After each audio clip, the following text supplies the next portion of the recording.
მოგესალმებით საგამომშვიდობის, რა თქმა უნდა, ქართულ ოცნებას აქვს ინიცირებული ეს ფუნდამენტურად დიქტატორული, არა ავტოკრატიული დიქტატორული ზომა, რომლის მიზანიც არის სამი წამყვანი პოლიტიკური პარტია, მათ შორის ჩემი პარტია, ლელო ძლიერი საქართველო იქას აკრძალული. ჩვენ ვიყავით პირველი მხარე, რომელმაც შეიტანა საკონსტიტუციო სარჩელი და ჩვენ ველოდებით შემდგომ პროცესს, რა თქმა უნდა, ერთ-ერთმა ნაცნობ მოძრაობამაც დამოუკიდებლად, როგორც შემცველი ცნობილი, შეიტანა სარჩელი, თუმცა უფრო სხვა მიმართულებით, ჩვენ ნორმებს ასაჩივრებთ, ისინი როგორც შემცველი ცნობილი, მე არ ვიცნობ შინაარს, ასაჩივრებენ თვითონ კომისიას და კომისიის შინაარს და მის გაუქმებას მოითხოვენ, მის საფუძველზეც მოხდა ამ პარტიების აკრძალვის ინიცირება. რა თქმა უნდა, ჩვენ ყველამ ძალიან კარგად ვიცით, რომ ამ ქვეყანაში არ გაგვაჩნია სამწუხაროდ არც ერთი დამოუკიდებელი ინსტიტუტი, არც ერთი დამოუკიდებელი პროცესი, მაგრამ ჩვენ დავჭირთ თანმიმდევრული ჩვენი ფილოსოფიისა, რის გამოც მათ შორის არჩევნებზე გავედით, არც იქ გვეგონა ხო, რომ თავისუფალი იქნებოდა არჩევნები, მაგრამ გამოვიყენეთ ბერკეტი, ხო? ჩვენ თანმიმდევრული დავჭირთ ამ ფილოსოფიისა და ვიყენებთ ამ ბერკეტსაც ბუნებრივია ბრძოლის და ეს მე ვფიქრობ არის მნიშვნელოვანი თუნდაც იმ თვალსაზრისით, რომ ჩვენ ყველამ ერთად უნდა შევძლოთ, რომ ყველა ეროვნული ბერკეტი ამოვწუროთ და თანმიმდევრულობა რაში გამოიხატება, გრიგოლ, ეს თქვათ, პარლამენტში შესვლაზე უარის თქმით და თვითმმართველობის არჩევნებში მონაწილეობაზე და შემდეგ თვითმმართველობაში შესვლა, ანუ ამ ორი ნაბიჯის თანმიმდევრულობაზე ლაპარაკობთ ახლა? არა, მე ვსაუბრობ შემდგომი ნაბიჯების თანმიმდევრულობაზე, რომელიც მათ შორის არის ის, რომ ჩვენ ვიყენებთ ყველა იმ ბერკეტს, რაც არსებობს ჩვენს ხელთ. ხო, პარლამენტში არ შესვლა, რაც უკვე ერთი წლიანი ამბავია, შეიძლება შეფასდეს ბევრგვარად, მათ შორის როგორც შეცდომად, როგორც არ შეცდომად, ამას აქვს ორი მხარე, ძალიან მკაფიო ორი მხარე, მათ შორის რეჟიმის დელეგიტიმაციის კუთხით, რაც დრო გადის საითკენ უფრო იხრებით.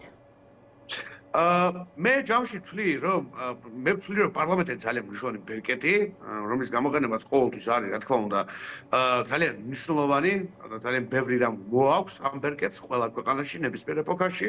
ამავე დროს მივიჩნევ, რომ 2024 წელს წყდებოდა ეროვნული ხელისუფლების ლეგიტიმაციის ბედი, არა ადგილობრივი, არამედ ეროვნული ხელისუფლების ლეგიტიმაციის ბედი და ასეთ დროს მისთვის ლეგიტიმურობის არ მინიჭება, რაც ჩვენ ყველამ ერთად გავაკეთეთ, იყო არსებითად სწორი ნაბიჯი და ჩვენ ვნახეთ, რომ ამან გამოიღო შედეგი ლეგიტიმაციის თვალსაზრისით, თუმცა ამავე დროს დავინახეთ, რომ მარტო ეს არ არის საკმარისი, მარტო ბოიკოტი ვერასოდეს ვერ იქნება საკმარისი.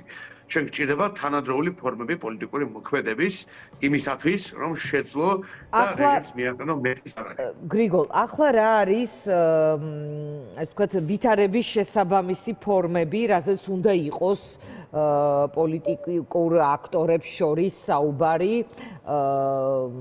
ვის მოკავშირედ აღიქვამთ ახლა თქვენ თავს და თან ახლა იწყება პერიოდი, როდესაც პოლიტიკური ლიდერები, დაპატიმრებული ლიდერები ნელ-ნელა გამოდიან საპატიმროდან, ანუ რა ტიპის კომუნიკაციას გეგმავთ თუ ფიქრობთ, რომ რაღაც თქვენი ინდივიდუალური ხაზი უნდა გქონდეთ ამ მოცემულობაში? ცხადია, მე მივესალმები იმას, რომ ჩვენი კოლეგები გამოდიან ამ უსაფრთხო პატიმრობიდან, ეს კარგია. დარწმუნებული ვარ, არაერთ მათგანთან იქნება კიდევაც საუბარი ამა თუ იმ თემაზე, იმას როგორ წარმოუდგენიათ საკუთარი მომავალი საქმიანობა, მათი პარტიების საქმიანობა, ჩვენი საერთო ამოცანები და მიზნები, ასეთი კომუნიკაცია ყოველთვის ხდება ხოლმე. მე დარწმუნებული ვარ, ახლაც ექნება ადგილი, მაგრამ რაც შეეხება ერთობას თუ ერთიანობას თუ სტრატეგიულ რაღაცა საერთო გზას, ასე თუ ვიტყვით, ჩემთვის ყოველთვის თავარი არის კითხვა რაში ვარ ერთიანი, რისკენ მიდის ეს გზა. ჩემთვის ერთობა ერთობისთვის, ერთიანობა ერთიანობისთვის ვერასოდეს ვერ იქნება წარმატებული ან ეფექტური. თავარია სტრატეგიაზე ვიყოთ შეჭრილი. ეხლა გაქვთ კომუნიკაცია, ანუ ეხლა გესმით დანარჩენი ოპოზიციური პოლიტიკური პარტიები რის ირგვლივ, ასე ვთქვათ, არიან კოორდინაციაში?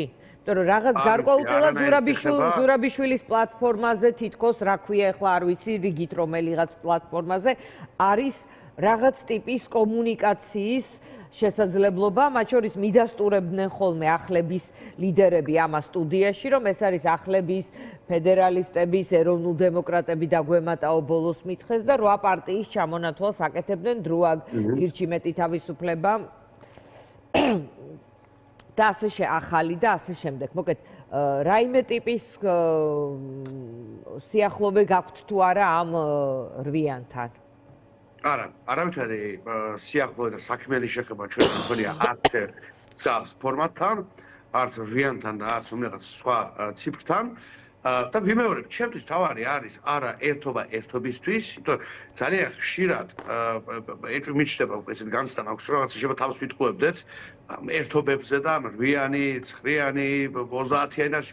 თავარი არის რა არის სტრატეგია. თუ მე ვიზიარებ ამა თუ იმ სტრატეგიას, შეიძლება ერთ მხარესთან დავდგე ერთად, ან ორ მხარესთან, არა, აუცილებლად 8 იყოს იქ ერთად, ან 25. ხო, შეიძლება რომ მე ჩავთვალო, რომ აი ამ კონკრეტულ პირს, ამ პირთა ჯგუფს აქვს კარგი, სწორი ფილოსოფია, სწორი ხედვა იმაზე, თუ როგორ წავიყვანოთ პროცესი წინ. თუ მე ეს დავინახე და თუ ჩემო გუნდმა, ჩემო თანაგუნდელებმა ეს დაინახა, ანუ ლელოს ეხლა ამ ადამიანებთან კომუნიკაცია არა აქვს, კადრებიც გადიოდა ეხლა რვიანის თუ მეულის. ერთ-ერთზე მეგობრული ტიპის სოციალური კომუნიკაცია შეიძლება მეცხოვდეს ვიღაცასთან მქონოდა ამ პერიოდის განმავლობაში და სხვასაც, ჩემს კოლეგასაც, მაგრამ არავითარი პარტიულ პოლიტიკური მსგავსი ტიპის კომუნიკაცია ჩვენ შორის რეალურად არ ყოფილა. თქვენ თავარ მიზნად, გრიგოლ, ახლა რა რჩება, რატომ არის საინტერესო, იცით? ყავალაშვილთან იყო შეკითხვა დასმული შეწყალების თემაზე, რასაც მოჰყვა დისკუსია, რომ ახლა პატიმრებით ვაჭრობა არ არის სწორი და ახალი არჩევნები და უპირობო გათავისუფლება ყველასი უნდა იყოს ამოცანა და დღეს მართვის მოწმობების, ასე ვთქვათ, აღდგენაზე საუბრისას პარლამენტის სპიკერს და პირველის ახალი ამბები ჟურნალისტმა კითხა ახალი არჩევნებისთვის ხომ არ ემზადებითო და მისი პასუხი იყო ჩვენ ვემზადებით ახალი წლისთვისო. თქვენ რისთვის ემზადებით, მაშინ ახალი წელი ყველასთვის მოვა და მიუხედავად განწყობისა ფიქრობ ძალიან კარგი საზეიმო ვითარება არის თუ ეს ვთქვათ პერიოდია ყოველთვის დასასრული და ახლის დასაწყისი, მაგრამ ამის მიღმა რისთვის ემზადებით? მე პირადად ვფიქრობ, რომ ქართული ოცნება ემზადება ახალი საპარლამენტო არჩევის ჩატარებისთვის. ამას მოწმობს მათი თელეგრაფები, რომელ აი რა დროს იტყვით, რომ არ ყოფილხართ მართალი? თუ არ ჩატარდება ახალი საპარლამენტო არჩევნები შესაბამისად. თუ კიდე ერთი წელი არ ჩაინიშნება? არის მე პრეტენზია არ მაქვს, წინასწარმეტყველი ვარ. მე შემიძლია დავაანალიზო, რას ვხედავ. მე ვერ ვიტყვი, როდის შევა ჩაატარონ, თუმცა მე ველი, აი პოლიტიკური პროცესის ლოგიკით, რასაც ვუყურებ, ძალიან ხშირად რაც უნდა გასაკვირი იყოს, მიუხედავად იმ ყველაფერისა, რაც ჩვენს თავს ტრიალებს, მიუხედავად იმისა, რომ გძალავენ, მიუხედავად იმისა, რომ რეპრესიულ კანონებს იღებენ ყოველ დღე დამატებით, მე ამის მიუხედავად პოლიტიკური პროცესის ლოგიკაში ვხედავ ახალ არჩევნებს როგორც ერთ-ერთ შესაძლებლობას და ამისი დასტური ერთ-ერთი არის ის საზარელი ცვლილებები, რაც მათ შემოიღეს მათ შორის საარჩევნო კოდექსში, საარჩევნო კანონმდებლობის კუთხით. შემდეგ დაგეგმილ კალენდრულ 2028 წლის არჩევნებამდე ბევრად უფრო ადრე, ხო? ფაქტობრივად 3 წლით ადრე მათ მიიღეს ისეთი ტიპის ცვლილებები, რასაც აქვს სრულიად გაზომვადი პრაქტიკული შესაძლო ეფექტები მომავალ არჩევნებზე. და მე ესეც მარწმუნებს, რომ ისინი არ გამორიცხავენ, თუნდაც გარკვეული თეორიული ალბათობის დონეზე, ჩანიშნონ არჩევნები, მაგრამ ის რასაც ნამდვილად ველოდები, აი რომ გადავდოთ პროგნოზები რა წინასწარ, ეს არის მეტი რეპრესია, ეს არის მეტი წნეხი, ეს არის გაზრდილი კორუფცია, გაზრდილი გაუმჭრალეობა, მეტი და მეტი არაბული ქალაქები, მეტი და მეტი ეს აშხაბადები და მსგავსი. ამას ნამდვილად ველოდები.